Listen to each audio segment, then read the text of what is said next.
जय हिंद दोस्तों।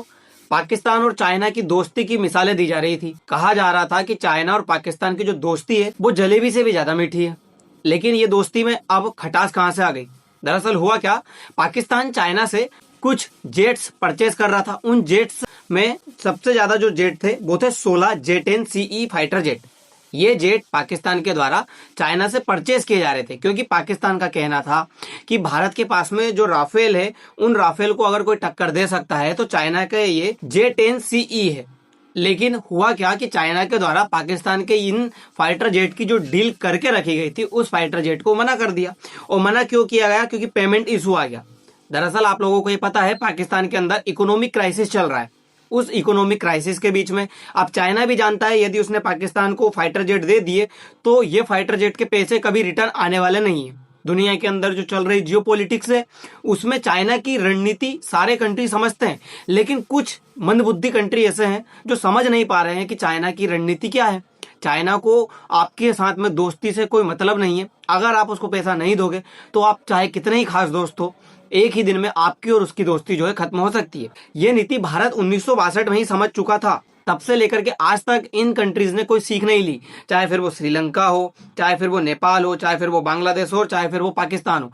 एक भी कंट्री ऐसा नहीं है जिसने भारत के साथ में हुए धोखे को सीख में लिया हो। दोस्तों, दूसरी खबर थोड़ी सी कॉमेडियन टाइप है। हुआ क्या, पाकिस्तान के जो पूर्व विदेश मंत्री बिलावल भुट्टो है, उनके द्वारा एक बयान दिया गया। इनके द्वारा यह कहा गया कि दुनिया के अंदर अब मेड इन इंडिया प्रोडक्ट की नहीं, बल्कि मेड इन पाकिस्तान प्रोडक्ट की जरूरत है, जिसको लेकर के मीम्स इन काफी ज्यादा बनने लगे, लोग इनको काफी ज्यादा ट्रोल करने लगे। ये इस तरह के नेता है जो खुद को तो ट्रोल करवा ही रहे हैं, साथ साथ अपने कंट्री को भी ट्रोल करवा रहे हैं। लोगों ने ट्रोल करना शुरू कर दिया कि आप ये बताइए आपके देश में बनता क्या है। चाइना से तो आपके यहाँ पे सारी चीजें आती है, फिर आप किस तरह से कह रहे हो कि दुनिया के अंदर मेड इन पाकिस्तान की जरूरत है? तो आखिर ये माजरा क्या है पूरा? आखिर पाकिस्तान चाइना से J-10C क्यों परचेस करना चाहता था? और पाकिस्तान के पास में J-10C ना आने से पाकिस्तान की जो वायुसेना है वो इतनी ज्यादा क्यों चिंतित है? थोड़ा सा समझते हैं दोस्तों। सबसे पहले ये समझिए कि पाकिस्तान चाइना से J-10CE फाइटर जेट खरीदना क्यों चाहता था। इतनी उत्साहित क्यों है पाकिस्तान के अंदर कि वो चाइना से ये J-10C फाइटर जेट है वो खरीदना चाहता है? आप लोगों को याद होगा, भारत ने फ्रांस के साथ में राफेल की डील की। जब से भारत के पास में राफेल आए हैं, उस राफेल के आने के बाद से पाकिस्तान की नींद काफी ज्यादा हराम है। पाकिस्तान को चिंता सताई जा रही है कि यदि भारत के द्वारा राफेल से कोई भी अटैक किया गया पाकिस्तान के अंदर, तो पाकिस्तान के पास में एक भी ऐसा फाइटर जेट नहीं है जो राफेल को टक्कर दे सके। इसीलिए पाकिस्तान चाइना से ये J-10C खरीदना चाहता है, क्योंकि पाकिस्तान और चाइना दोनों का ये कहना है कि राफेल को टक्कर देने के लिए या फिर राफेल को किल करने के लिए अगर कोई जेट है दुनिया के अंदर तो वो चाइना का J-10CE जेट है। इसीलिए पाकिस्तान चाइना का J-10CE जेट परचेस करने के लिए इतना उतावला हुआ जा रहा है। लेकिन चाइना, भाई बाप बड़ा ना भैया, सबसे बड़ा रुपया। चाइना को पता है कि पाकिस्तान को अगर मैंने ये फाइटर जेट उड़ा दिए अपनी भूमि से और पाकिस्तान के अंदर लैंड करा दिए, तो पाकिस्तान के अंदर जो इकोनॉमिक क्राइसिस चल रहा है उसके हिसाब से तो पाकिस्तान हमें पैसे देने से रहा। पाकिस्तान कभी भी पैसे नहीं देगा। पाकिस्तान इस तरह का कंट्री है जिसको अगर आपने उधार दे दिया तो फिर आपको उधार चुकाने के लिए फिर से उसको उधार देना पड़ेगा। इस तरह का कंट्री है पाकिस्तान। तो चाइना को ये पता है कि सीपेक के माध्यम से मैं पहले ही परेशान हूं, पाकिस्तान के अंदर बहुत सारे पैसे लगे हुए हैं और पाकिस्तान जो है हमारे पैसे रिटर्न नहीं कर रहा। दूसरी तरफ बलूचिस्तान आर्मी जो है वो सीपेक को पूरा होने नहीं दे रही, तो कुछ मतलब नहीं निकला। इतने सारे जो $60 बिलियन उसने फंसाए हैं सीपेक के अंदर, वो पैसे वेस्ट गए। अब दूसरी तरफ से अगर वो इस तरह से पैसे लगा देगा तो भी वेस्ट चले जाएंगे। थोड़े दिन पहले की खबर है, चाइना के द्वारा ये एक्सेप्ट कर लिया गया था कि हाँ, ऑपरेशन सिंदूर के टाइम पे मैंने जो है पाकिस्तानी की हेल्प की थी, और पाकिस्तान की हेल्प की थी इन्हीं फाइटर जेट के माध्यम से, J-10CE फाइटर जेट, क्योंकि भारत के पास में राफेल थे। अब चाइना जो है उसकी हेल्प करेगा। पाकिस्तान को समझ में आ चुका था कि अगर राफेल का तोड़ निकालना है तो हमें J-10CE जो फाइटर जेट है वो फाइटर जेट परचेस करने पड़ेंगे। अब वो फाइटर जेट कैसे परचेस कर रही है, तो इनके पास में एक आइडिया आया। चाइना से कहा जाए कि आप हमें 16 J-10C है वो दे दीजिए, क्योंकि हमें बहुत जरूरत है। हमारा भारत के साथ में कभी भी कंफ्लिक्ट हो जाता है तो भारत को काउंटर करने के लिए हमें J-10C चाहिए। चाइना ने कहा ठीक है, हम जितनी भी आपको जरूरत होगी J-10C देंगे, और अगर जरूरत पड़ी तो ये आपको बिना पैसों के भी हम आपके देश में भेज देंगे। चाइना के द्वारा इस तरह की बातें हो गई और इन्होंने 16 J-10C जो है फाइटर जेट परचेस कर ली। ये थे चाइना के अंदर ही। अब चाइना का ये कहना है कि जब तक आप पैसे नहीं दोगे, हम हमारे जो J-10C हमारे यहाँ पे परचेस करके रखे हुए हैं आपने, वो हम आपको नहीं देंगे। मतलब पहले आप कहते हो कि हम आपको J-10C दे देंगे, जितनी भी जरूरत है, जितने भी फाइटर जेट की जरूरत है आपको दे देंगे, क्योंकि आपका भारत के साथ में कन्फ्लिक्ट काफी ज्यादा चलता है, और अब आप कहते हो कि जब तक आप पैसे नहीं दोगे हम ये चीजें आपको नहीं देंगे। दोस्तों, चाइना की दोस्ती इतनी मीठी है कि वो बातें करके तो आपको इस तरह से बता देगा कि हाँ, चाइना से ज्यादा हितैषी आपका कोई नहीं है। लेकिन जब बात आएगी पैसों की तो चाइना के लिए व्यापार से बड़ा कुछ नहीं। चाइना को जब समझ में आ जाएगा कि आप पैसे देने के लायक नहीं हो तो आप चाइना के लिए किसी काम के नहीं, चाहे फिर आपकी दोस्ती कितनी ही इंपॉर्टेंट क्यों ना हो। पाकिस्तान को चाइना ने इसी तरह से यूज करके थ्रो कर दिया। पाकिस्तान को पहले आश्वासन दिया कि हम आपकी हेल्प करेंगे, और आज जब पैसा नहीं दे पा रहा है पाकिस्तान, पाकिस्तान खुद इकोनॉमिक क्राइसिस से जूझ रहा है, तब चाइना के द्वारा कहा जाता है कि हम आपकी हेल्प नहीं कर पाएंगे, हम आपको पैसे नहीं दे पाएंगे, और जो चमचमाते फाइटर जेट हमारे यहाँ पे खड़े हुए हैं वो तभी आपके देश में लैंड होंगे जब आप हमें पैसे दे पाओगे। तो ये चीजें चाइना की रणनीति सारे कंट्री समझते हैं। ये चीज श्रीलंका को भी समझ में आ गई, ये चीज बांग्लादेश को भी समझ में आ गई, ये चीज पाकिस्तान को भी अब समझ में आ गई है। रही बात नेपाल की, जो नेपाल भारत के साथ में अभी फिलहाल रिश्ते अच्छे नहीं कर रहा है, थोड़े दिन बाद देखिएगा नेपाल को भी समझ में आ जाएगा कि चाइना के साथ में दोस्ती करना उसके लिए कितना घातक है, चाइना कितना ज्यादा नुकसान जो है पहुंचा सकता है।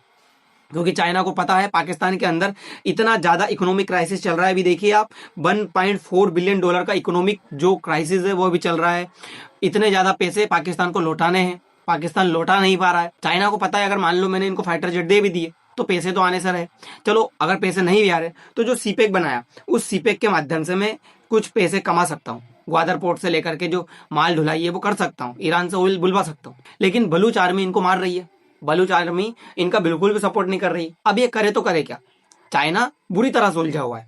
दूसरी तरफ चाइना को यह भी पता है कि पाकिस्तान ने जिस तरह से यूएई का $3.5 बिलियन का जो लोन था वो वापस किया, तो वो किस तरह से किया, क्योंकि उसने सऊदी अरब से पैसे लिए, मतलब इसकी टोपी उसके साथ। सऊदी अरब से उसने कहा कि आप हमें पैसे दीजिए, तभी हमने आपके साथ में डिफेंस पैक्ट साइन किया। आप लोगों को पता है पाकिस्तान और सऊदी अरब के बीच में डिफेंस पैक्ट साइन हुआ है। यदि पाकिस्तान के ऊपर हमला होता है तो सऊदी अरब उसकी हेल्प करेगा, और सऊदी के ऊपर हमला होता है तो पाकिस्तान उसकी हेल्प करेगा। इस तरह का डिफेंस पैक्ट दोनों देशों के बीच में साइन हो चुका है।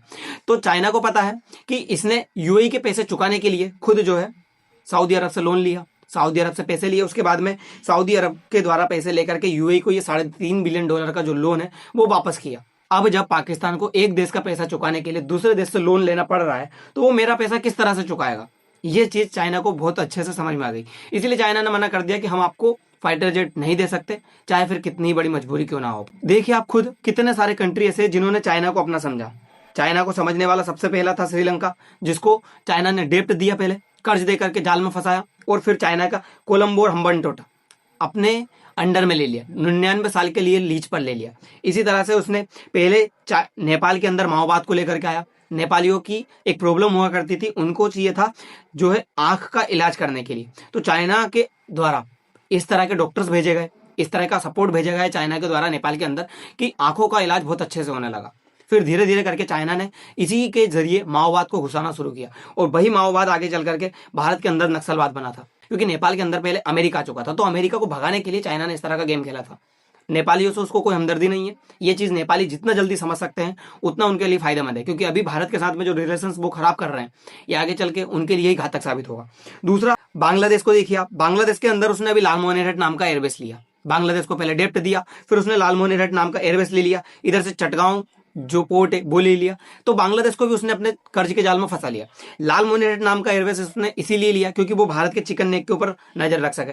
इधर से उसकी भारत की सीमा सिर्फ 15 किलोमीटर है, और चिकन नेक अगर यहाँ से देखा जाए तो सिर्फ 135 किलोमीटर है। चिकन नेक के ऊपर वो बहुत अच्छे से नजर रखे, इसीलिए उसने ये लालमोहनेरट नाम का एयरबेस कर्ज देकर के बांग्लादेश से लिया। बांग्लादेश को ऐसा लगता है कि चाइना उसकी हेल्प करने के लिए आया है, लेकिन बांग्लादेश को कोई ये समझाए कि चाइना उसकी हेल्प करने के लिए नहीं आया, चाइना बल्कि भारत के ऊपर नजर रखने के लिए आया। क्योंकि दुनिया के अंदर चाइना को पता है, चाइना का सबसे बड़ा थ्रेट अगर कोई है, चाइना को सबसे बड़ा अगर राइवलरी कोई दे सकता है तो वो इंडिया दे सकता है। अगर वो इंडिया को नहीं रोकेगा तो प्रॉब्लम क्रिएट हो जाएगी। और इंडिया को क्यों रोकता है? क्योंकि है सारा खेल अक्साई चीन का। अक्साई चीन चाइना कभी भी भारत को नहीं देना चाहता। मैं आपको बहुत बार बता चुका हूं, फिर बता रहा हूं, अक्साई चीन भारत को कभी भी नहीं देना चाहता चाइना को। कि अक्साई चीन के पास में जो गिलगिट बाल्टिस्तान है, वहां से 250 ग्लेशियर का पानी पिघलता है, और वो 250 ग्लेशियर का पानी इसी अक्साई चीन से होकर के निकलता है, जो पानी का यूज चाइना सेमीकंडक्टर के वेवर बनाने के लिए यूज करता है। और सेमीकंडक्टर के मामले में चाइना अपनी मोनोपोली खोना नहीं चाहता। चाइना सबसे ज्यादा सेमीकंडक्टर बनाता है, इसीलिए चाइना चाहता है कि जो अक्साई चीन का मामला है वो उलझा रहे दूसरे सवालों में, यानी कि भारत दूसरी तरफ अपना ध्यान भटकाए रहे, चाहे फिर वो अरुणाचल प्रदेश हो, चाहे फिर वो चिकन नेक हो, चाहे फिर वो इधर उत्तराखंड वाला हिस्सा हो।